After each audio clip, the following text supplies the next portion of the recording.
Les deux camps se projettent depuis longtemps dans l'après 7 mai. Hier, on s'est arrêté sur le casting des candidats aux législatives d'En Marche. Ce matin, quid d'un éventuel gouvernement Le Pen? À quoi ressemblerait la galaxie frontiste? Ont-ils vraiment anticipé une victoire? C'est l'enquête du 8h. Bonjour Maxence Lambrec.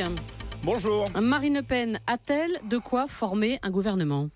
Eh bien, si vous lui posez la question, elle s'énerve en un rien de temps. Sujet très sensible car c'est l'une de ses priorités. Marine Le Pen a missionné plusieurs de ses lieutenants. Depuis cet été, ils enchaînent les cafés, les déjeuners, les coups de fil avec la droite de la droite. Dans son viseur, notamment Henri Guénaud, Jean-Frédéric Poisson, Thierry Mariani, Nicolas Dupont-Aignan. Quand certains nous offrent des garanties, m'explique un entremetteur, alors après, ils dînent avec Marine et ça ne nous appartient plus. Cette technique a récemment permis de recruter un spécialiste des questions de défense, ex-député UMP, Jérôme Rivière. En interne, les mauvaises langues racontent qu'il a basculé avant la présidentielle car on lui a proposé une circonscription gagnable dans le Var.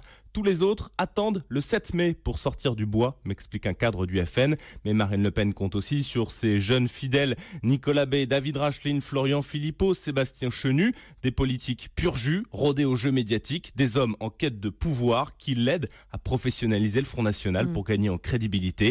Et il y a quelques semaines, Marine Le Pen a voulu réunir ses ministres potentiels pour une discrète photo de famille. Ce cliché pourrait être publié avant le second tour, histoire de montrer qu'elle ne serait pas seule aux affaires. Et alors Maxence, pour le Premier ministre, est-ce qu'il y a des noms qui circulent? Non, en question, tabou. Personne n'ose en parler avec elle. Il ne sera pas forcément issu du FN, mais j'ai déjà une idée en tête, avait-elle déclaré cet hiver.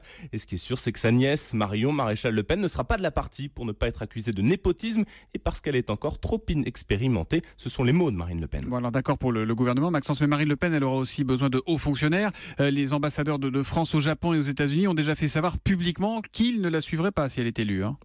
Oui, bien sûr. Beaucoup de diplomates expriment des réserves sous couvert d'anonymat. Alors Marine Le Pen essaie tant bien que mal d'anticiper cette fuite des cerveaux. Elle a mis en place l'an dernier une structure secrète baptisée les Horaces. Sa mission, préparer les premiers textes de loi et trouver une centaine de hauts fonctionnaires pour remplir les futurs cabinets ministériels. Mais nous n'avons aucune preuve de tout ça. Juste un porte-parole du groupe, Jean Messia, aujourd'hui haut fonctionnaire au ministère de la Défense. Il nous assure que tout est prêt, même le futur secrétaire général de l'Élysée a été choisi.